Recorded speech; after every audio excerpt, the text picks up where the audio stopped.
And now, it's time for DJ Raqi's Secret Files.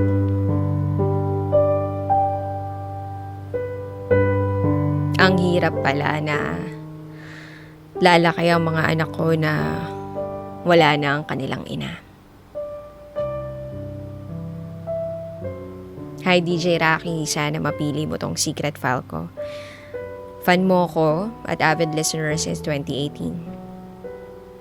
First time ko magbabahagi ng mga pangyayari sa buhay ko at mga pinagdaraanan ko. Sana kahit konti, may matutunan din kayo. Itago niyo ako sa pangalang Angelo.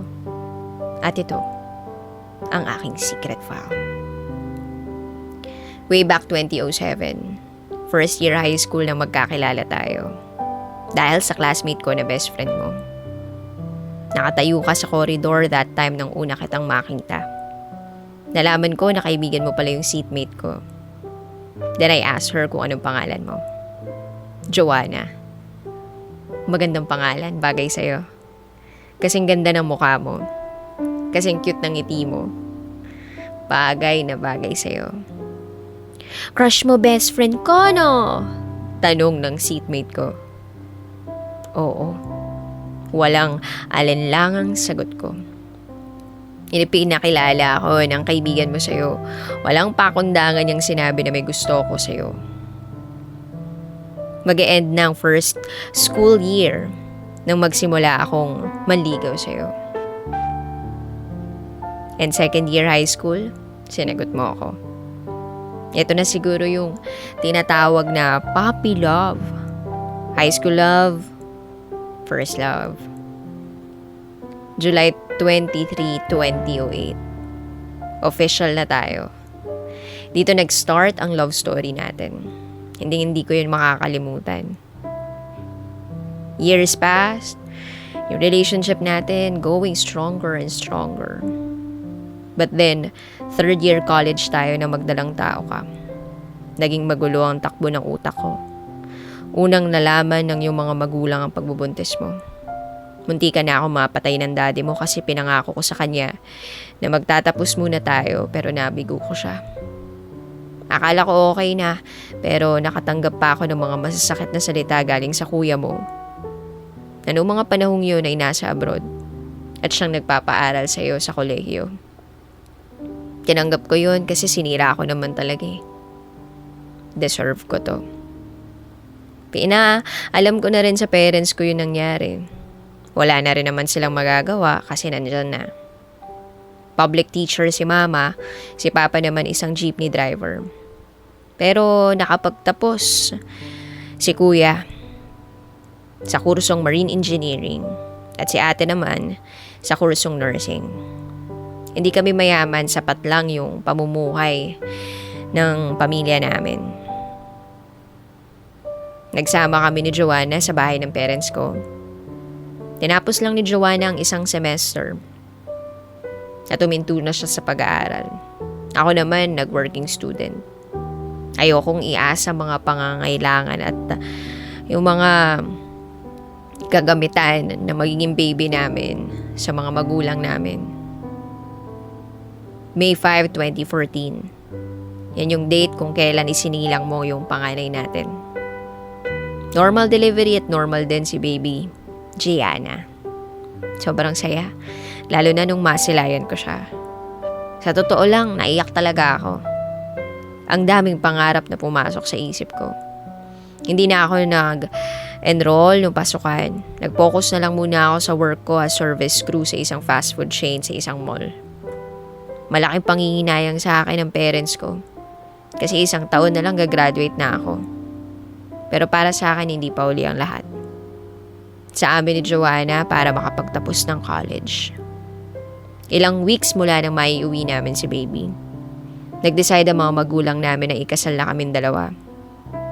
And yung napili niyang date ay ang anniversary namin as couple. July 23, 2014. Nang mag-isang dibdib kami. Isang mabilisang preparasyon at kasalan ang naganap. Binigay sa akin ni Papa yung katabing bakanteng lote para makapagpatayo ng bahay naming dalawa. Ilang hakbang sa pagitan ng bahay ng parents ko. Medyo may kalakihan din yung bahay namin at lote ng mga magulang ko. Dito na nagsimula yung binuo kong pamilya. Masaya ako. Kaming dalawa. Masaya kami sa pagsasama namin bilang mag-asawa. Simple pero para bang perpekto. Medyo may kaliitan ng sweldo ko para sa pamilya ko kaya lumipat ako ng trabaho sa parehas naman na mall as sales personnel nga lang. August 18, 2017, isinilang ni Joanna ang pangalawa naming anak na si Baby Lance. Masarap sa pakiramdam ang maging isang ama. Ilang months pa lang nakalipas, dinala namin si Joanna sa ospital. Tumaas yung lagnat niya. Kasabay ng biglang pagdurugo at pananakit ng puson at ilang bahagi ng katawan niya. Diniretso siya ng mga nurse sa ICU. ICU? Bakit gundun ka diniretso? Bakit? Halos lumod ako at nagmakaawa. Para gumaling ka lang. Iyak ako ng iyak nun. Masyado mabilis. Hindi ko na alam kung anong nangyayari. Hindi ko nga man lang naisip kung sino yung nagbabantay sa mga anak natin ng mga oras na yun. October 12, 2017. Wala ka na. Iniwan mo na ako agad, asawa ko. Halos sapakin ko yung doktor. Hiyaw ako ng hiyaw na wala kang karapatang mag-decide kung kailang mamamatay ang asawa ko. Tapos lumuhod ako at nagmamakaawa. Isa pa, subukan nyo pang isalba si Joanna. Hindi pa siya pwedeng kunin sa amin ng mga anak ko. Ang sakit. Napakabata mo pa. Marami ka pang pangarap. Tutuparin pa natin na magkasama yung pangako natin na magtatapos tayo ng pag-aaral, di ba? Kahit may pamilya na tayo. Di ba sabi mo, pag nag-aaral na si Gianna, ako na yung mag-atid sa kanya sa school, di ba? Sige na. Ako na lang yung gagawa nun. Please, huwag mo muna kaming iwan. Hindi kita magawang tingnan sa kabaong.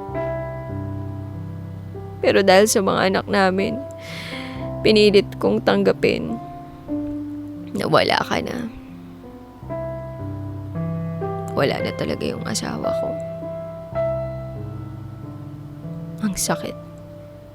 Sobra-sobra yung sakit ng nararamdaman ko ng mga sandaling yun. Ang hirap. Lalaki ang mga anak ko na wala ang kanilang ina. Paano na ako? Iniwan mo ko nang wala man lang paalam. Masyado ako naging kampante. Hindi ko nga man lang tinanong kung okay ka ba? Okay ka ba sa pag-aalaga mo sa anak natin? Napakabata ako pa para mabiyudo at mawalan ng asawa. Nang mailibing ka, halos nawalan ako ng gana. Hinahanap-hanap ko yung presensya mo. Minsan nagigising ako. Tinatawag ko yung pangalan mo. Habang niloloko ko yung sarili ko na baka nagluluto ka lang ng pagkain sa umaga. Si Mama yung nag-aalaga sa mga anak natin. Nag-retire kasi siya that time. Dala na rin siguro ng awa sa amin. Madalas umuwi ako sa bahay na mainit ng ulo. Minsan muntikan ko nang mapagbuhatan ng kamay yung panganay natin. Dahilan para magtalo kami ni Papa. Lumayas ako sa bahay. Iniwan ko yung mga anak natin sa mga magulang ko. Wala na yata ako sa matinong pag-iisip. Masyado akong nalulung sa pagmamahal ko sa'yo. Kaya siguro nagkaganito ako. Halos may isang buwan akong hindi umuwi. Kung saan-saan ako nakarating. Hindi ko man lang naisip. Kumusta na kaya yung mga anak ko? Kung kani-kaninong barkada ako nakikitulog. Pero isang umaga, Nagising na lang ako, pakiramdam ko, umiyak ako. Magpapasko yun. Naisip ko bigla yung mga anak natin. Nagdadalawang isip pa ako ng mga oras na yun. Gustong-gusto ko silang makita at mapuntahan. Magagabi na nang umuwi ako sa amin. Pagpasok ko pa lang ng gate, nakita ka agad ako ng panganay nating si Gianna na naglalaro sa terrace. Tumakbo siya agad sa akin, sabay yakap, iyak nang iyak. Ako naman, hindi ko napigilan ang sarili ko. Tuluyan ang pumatak ang mga luha ko. Lumabas si kuya sa pinto. Sinalo ko yung suntok niya sa mukha ko. Kasabay ng mga murang natanggap ko. Putak ina mo! Kapal ng mukha mo! Wala na nga ina mga anak mo. Iiwan mo pa sila. Tuluyan na akong natauhan sa mga ginagawa ko nun. Lumabas sina papa at mama sa pinto, tsaka si ate. Kagarga yung bunso natin. Inawat ni papa si kuya. Halos mapatay ako ni kuya. Hindi ko naramdaman yung physical na sakit na ginawa niya. Dahil sa paghingi ko ng tawad sa mga anak ko. Sa anak natin. Sorry ako ng sorry sa kanila. Lalong-lalo na kay Gianna at kay Lance. Na para bang walang kamuwang-muwang sa mga nangyayari. Kinarga ko siya. Nakatingin siya sa akin. Parang nangingilala. Sinumulan ko ulit yung buhay ko. Kasabay ng pagharap sa responsibilidad na kailangan kong palakihin ang mga anak natin at tumayong ina at ama. Tinulungan ako ng mga magulang ko at mga kapatid ko na makabangon. Nag-apply ulit ako ng trabaho. After ilang months, masasabi ko sa sarili ko na medyo okay na ako. Minsan, napapanaginipan pa rin kita. Hindi ko masyadong maalala kung anong nangyayari sa panaginip ko, pero naalala ko yung sinabi mong malaya. Malaya. Nakala ko okay na lahat, pero taong 2018, na mild stroke naman si Papa. Bumawi kami. Pinilit kong makabawi kay Papa para sa sakripisyo niya para sa akin at para sa mga anak natin. Hindi ko mapigilang maiyak. Siguro, ang natutunan ko sa pinagdaanan ko sa buhay ay yung matutong bumangon sa pagkakalugmok at pagkakamali. Naiisip na naman kita. Ay, mahal. Kung sakaling maririnig mo pa to, dyan sa langit. Gusto ko lang malaman mong miss na kita. Okay na kami ng mga anak mo. Okay na ako. Pasensya na kung shinare ko pa yung love story nating dalawa. Pasensya na kung shinare ko pa yung mga pinagdaanan nating dalawa. Naalala mo ba? Magsasampung taon na yung relasyon natin sa July 23. Sana nandito ka pa, no? Sana magkasama pa tayo.